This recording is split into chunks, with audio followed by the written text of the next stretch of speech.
আসসালামু আলাইকুম প্রিয় শিক্ষার্থীবৃন্দ, বিশেষণ একাডেমির পক্ষ থেকে সকলকে স্বাগত। বরাবরের মতো আমরা আবারও চলে এসেছি নতুন আরেকটি পর্ব নিয়ে। এই পর্বে আমরা শিখব ডেসিমেল সংখ্যার মধ্যে যদি দশমিক থাকে তাহলে কিভাবে আমরা বাইনারিতে যাব। আমি আগে থেকে একটি উদাহরণ করে রেখেছি, চলো আগে দেখি আমরা এটা কিভাবে হলো। প্রথমে আমরা দেখতে পাচ্ছি 33.09 দেয়া আছে, যেটি হচ্ছে দশমিক সংখ্যা, আর আমরা এটিকে নিব হচ্ছে বাইনারি সংখ্যায়। আমরা তো সবাই জানি, আমরা আগের পর্বেতে দেখেছিও যে বাইনারিতে যাওয়ার জন্য হচ্ছে কি করতে হয়, 2 দ্বারা গুণ ভাগ করতে হয়। তো হচ্ছে আমরা 2 দ্বারা ভাগ করব। 33 কে যদি আমরা 2 দ্বারা ভাগ করি তাহলে পাবো হচ্ছে 16 এবং ভাগশেষ পাবো 1। এটা হচ্ছে আমি এপাশে লিখেছি। পরবর্তীতে আমরা কি করব, এই ভাগফলটাকে আবার হচ্ছে 2 দ্বারা ভাগ করব। যদি ভাগ করি তাহলে পাবো হচ্ছে 8 এবং ভাগশেষ পাবো 0, কারণ হাতে কিছুই থাকে না। এরপর হচ্ছে আমরা কি করব, এই 8 কে হচ্ছে আমরা 2 দ্বারা ভাগ করব। যদি ভাগ করি তাহলে পাবো হচ্ছে 4, আর ভাগশেষ থাকে না সেহেতু আমি হচ্ছে 0 লিখেছি। এরপর এই 4 কে হচ্ছে আমি আবারও 2 দ্বারা ভাগ করব। ভাগ করলে পাওয়া যায় ভাগফল 2 এবং ভাগশেষ 0, এবং আবার ভাগ করলে ভাগফল পাওয়া যায় 1 এবং ভাগশেষ পাওয়া যায় হচ্ছে 0।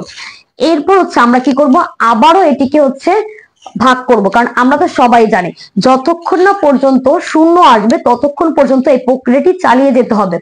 এই জন্য আমি এটাকে আবার, এই যে 1টাকে সেটাকে আবার হচ্ছে আমি 2 দ্বারা ভাগ করলাম। ভাগ করার পর যেহেতু হচ্ছে আমাদের 1 এর মধ্যে 2 যায় না, সেহেতু হচ্ছে আমাদের ভাগফল 0 এবং ভাগশেষ 1। একটু খেয়াল রাখবেন যে আমাদের হচ্ছে এই যে যখন আমরা ভাগ করব, ভাগ করার সময় হচ্ছে আমাদের এমএসবি ডিজিটটা হচ্ছে আমাদের সবচেয়ে নিচে এবং এলএসবিটা উপরে থাকবে। মানে হচ্ছে আমাদের এটা কাউন্ট করার সময় এইভাবে লিখতে হবে। যখন হচ্ছে আমরা অ্যান্সারটা লিখবো 33, আগে হচ্ছে আমরা প্রথম অংশের অ্যান্সারটা লিখবো। 33 লিখে এখানে হচ্ছে আমরা 33 এর হচ্ছে আমাদের বেজ এখানে 10 লিখে এই পাশে আমাদের এমএসবি ডিজিট হচ্ছে নিচে, এই জন্য হচ্ছে আমরা নিচ থেকে কাউন্ট করব।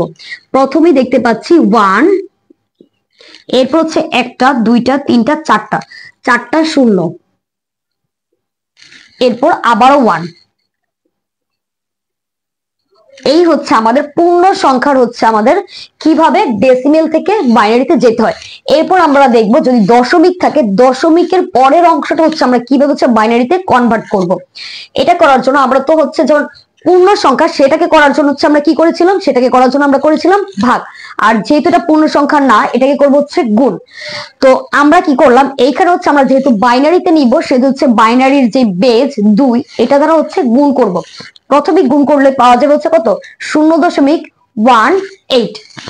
আর হচ্ছে এভাবে কিন্তু একটা দাগ দিয়ে নিতে হবে, কারণ হচ্ছে আমাদের পূর্ণ যে সংখ্যাগুলো গুণ করার পর বের হবে সেটা হচ্ছে দাগের ওপারে লিখতে হবে, আর হচ্ছে আমাদের পূর্ণ যে সংখ্যাগুলো নয় সেগুলোকে এপারে লিখতে হবে।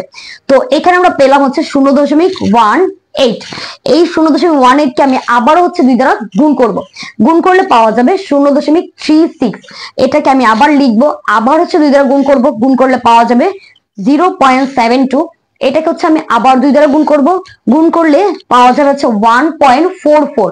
এখন কথা হচ্ছে এই যে প্রক্রিয়াটা এটা কতক্ষণ অবধি চালিয়ে যেতে হবে, যতক্ষণ না পর্যন্ত 4টা ডিজিট, মিনিমাম 4টা ডিজিট আনতেই হবে।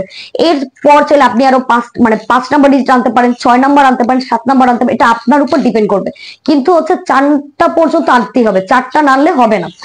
এরপর হচ্ছে আমি এটা কি করব, এটার অ্যান্সারটা আগে লিখে নিব। আপনারা সবাই জানেন আমি প্রথম অংশের অ্যান্সারটা লিখে নিয়েছি। এখন হচ্ছে আমার দ্বিতীয় অংশের অ্যান্সারটা লিখতে হবে। দ্বিতীয় অংশ হচ্ছে আমাদের আছে 0.09। এখানে আমি 0 দিয়েছি হচ্ছে কারণ আমি যেহেতু হচ্ছে এইখানের যে পূর্ণ সংখ্যাটা ওইটা নিয়ে কাজ করিনি, সেহেতু হচ্ছে পূর্ণ সংখ্যার জায়গায় আমি 0 দিয়েছি। আর এটার বেস ছিল হচ্ছে 10, লিখলাম 10। আরেকটি কথা সেটা হচ্ছে কি, যখন হচ্ছে আমরা পূর্ণ সংখ্যাকে হচ্ছে কনভার্ট করব তখন হচ্ছে আমাদের এমএসবি ডিজিট থাকে নিচে আর এলএসবি থাকে হচ্ছে উপরে। কিন্তু যেহেতু এটা পূর্ণ সংখ্যা না সেহেতু হচ্ছে এটা বিপরীত হবে। এটার মোস্ট সিগনিফিকেন্ট বিটটা থাকবে হচ্ছে আমাদের উপরে, এবং যেটা একেবারে কম গুরুত্বপূর্ণ সেটা থাকবে হচ্ছে কোথায়, নিচে। সেটা থাকবে হচ্ছে আমাদের নিচে। যেহেতু হচ্ছে এটা পূর্ণ সংখ্যা নয় সেহেতু আমি এইখানেও একটা 0 দিয়ে এখানে দশমিক দিয়ে নিব। এরপর হচ্ছে আমি কি করব, উপর থেকে কাউন্ট করব। 1টা 2টা 3টা হচ্ছে আমার 0, এরপর হচ্ছে আমার 1। এরপর যেহেতু হচ্ছে এটা আমি বাইনারিতে কনভার্ট করেছি সেহেতু হচ্ছে আমি এখানে আমার বাইনারির যে বিটটা সেটা হচ্ছে লিখবো। এখন কথা হচ্ছে আমি এখানে ডট ডট কেন দিয়েছি। ডট ডট দিয়েছি কারণ কি এখানে আরো অনেক বিট বের করা যায়, অনেকগুলো বিট আপনি চাইলে বের করতে পারবেন। যেহেতু আমি 4টা ডিজিট পর্যন্ত বের করেছি সেহেতু হচ্ছে ডট ডট দিয়েছি।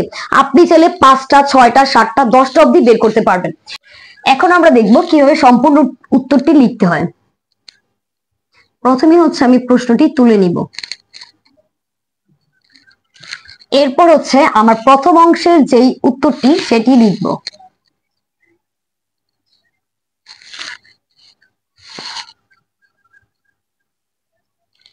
এরপর আমার দ্বিতীয় অংশের যে উত্তরটি সেটি লিখব।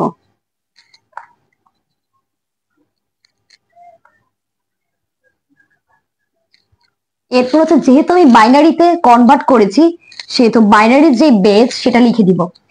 আজ এই পর্যন্তই। পরবর্তী পর্বে আমরা নতুন কিছু শিখবো। সবাই বিশেষণ একাডেমির সাথেই থাকবেন। ধন্যবাদ।